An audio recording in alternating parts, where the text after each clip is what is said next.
രാഹുൽ അമേഠിയിൽ വരൂ, ബാക്കി കാര്യം അവിടെ നോക്കാം. അമിത്ഷാ. നമസ്കാരം, കൊട്ടാരക്കര മീഡിയയിലേക്ക് സ്വാഗതം. കുടുംബ വാഴ്ച കൊണ്ട് ഇത്തവണയും പ്രയോജനമില്ലെന്ന് രാഹുൽ ഗാന്ധിയോട് അമിത്ഷാ. ഈ വാഴ്ച കൊണ്ട് അമേഠിയിൽ നിന്ന് വയനാട്ടിൽ പോയി ഒളിച്ചതുകൊണ്ട് കാര്യമില്ലെന്നും അമിത്ഷാ രാഹുൽ ഗാന്ധിയോട് പറഞ്ഞു. A bed of nails in roses, അതായത് പൂമെത്തയിൽ കിടന്നവൻ ശരശയ്യയിൽ എന്ന അവസ്ഥയാണ് രാഹുലിനും സോണിയാജിക്കും. മുറ്റത്ത് നട്ട ഓറഞ്ച് ഫലങ്ങൾ ഫലം തരുമായിരിക്കും, പക്ഷേ നേരറിയാവുന്ന ജനങ്ങൾ വോട്ട് നിങ്ങൾക്ക് തരില്ല.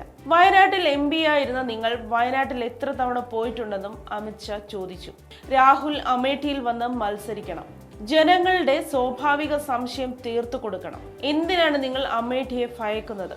ഗുജറാത്തിൽ പ്രധാനമന്ത്രിയുടെ ജാതി ചോദിച്ച് വെല്ലുവിളിക്കുന്ന രാഹുലിനെ ലോക്സഭയിൽ കാസ്റ്റ് ടൈറ്റിൽ റോളിൽ കാണാനുള്ള സൗമനസ്യം ജനങ്ങൾക്കും ഞങ്ങൾക്കും ഇല്ല. അതുകൊണ്ട് തന്നെ ഭാവി പ്രധാനമന്ത്രി എന്ന് സ്വയം വാഴ്ത്തുന്ന രാഹുലിന് തിരികെ അമേഠിയിലെത്താം.